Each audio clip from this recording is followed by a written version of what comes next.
नमस्कार दोस्तों, मैं सलाहुद्दीन नवेद रोशन राहे के इस नए अंक में आपका स्वागत करता हूं। आज के एपिसोड में हम बात करेंगे हमारे एक ऑडियंस के प्रश्न के बारे में। तो आइए शुरू करते हैं आज का एपिसोड। अगर आपने अभी तक हमारा चैनल सब्सक्राइब नहीं किया है तो प्लीज़ सब्सक्राइब कीजिए, लाइक कीजिए, शेयर कीजिए।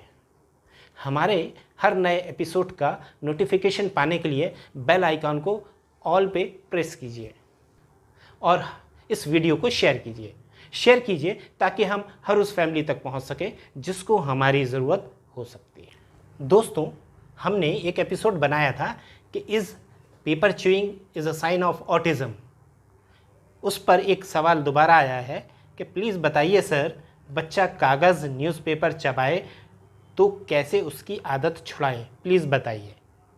वीणा सिंह जी, जैसे बच्चों को मिट्टी खाने की आदत होती है, दीवारों से कुरेद कर वो मिट्टी खाते हैं, चूना खाते हैं, या चप्पलों को मुंह में लेने की आदत होती है, ठीक वैसे ही पेपर चबाने की आदत होती है।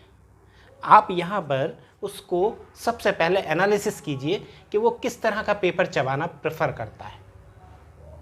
कई बार ये होता है कि जो केमिकल्स होते हैं न्यूज़पेपर या ऐसे पेपर्स में जिसमें फ़ोटो प्रिंट होते हैं, इंक होती है, स्याही होती है, वो केमिकल्स होते हैं।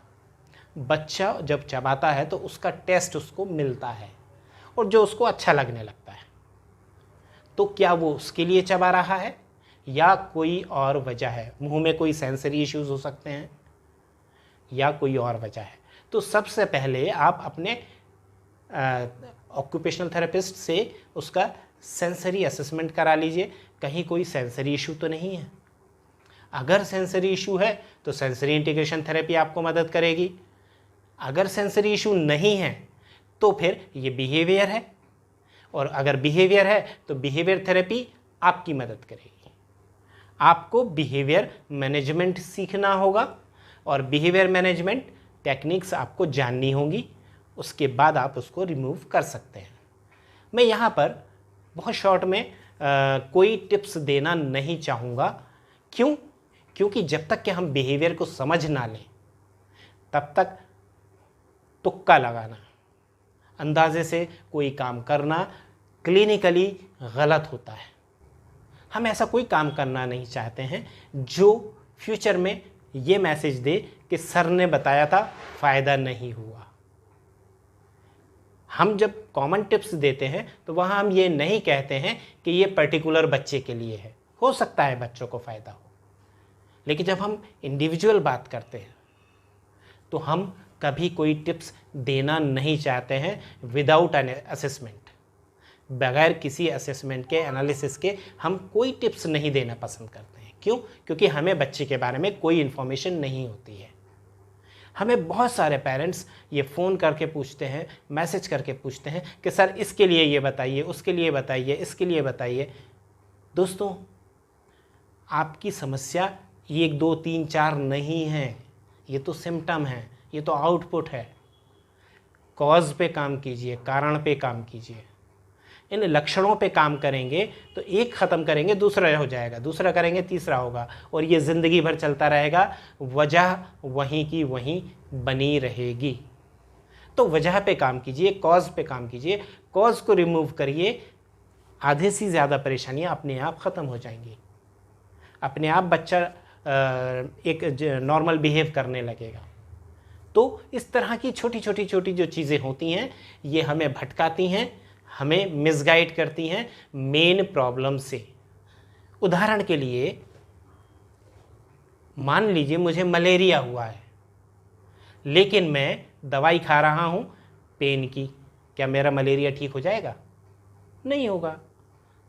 मैं पेन किलर खाता रहता हूँ, कुछ दूसरी दवाइयाँ खाता रहता हूँ, जो सिम्टम मुझे नज़र आते हैं उनकी दवाइयाँ मैं खाता रहता हूँ, लेकिन मलेरिया के लिए जो स्पेसिफिक ड्रग्स हैं वो मैं नहीं ले रहा हूँ डॉक्टर के बताए अनुसार, या मैंने डॉक्टर को बताया ही नहीं है। अपनी मर्ज़ी से मैं इधर उधर से पूछ के मुझे सिर दुख रहा है, मुझे पैर दुख रहा है, मेरा हाथ दुख रहा है, मुझे ऐसा हो रहा है, मुझे वैसा हो रहा है, मुझे चक्कर आ रहे हैं, जो गोली बता देता है वो मैं खा लेता हूँ।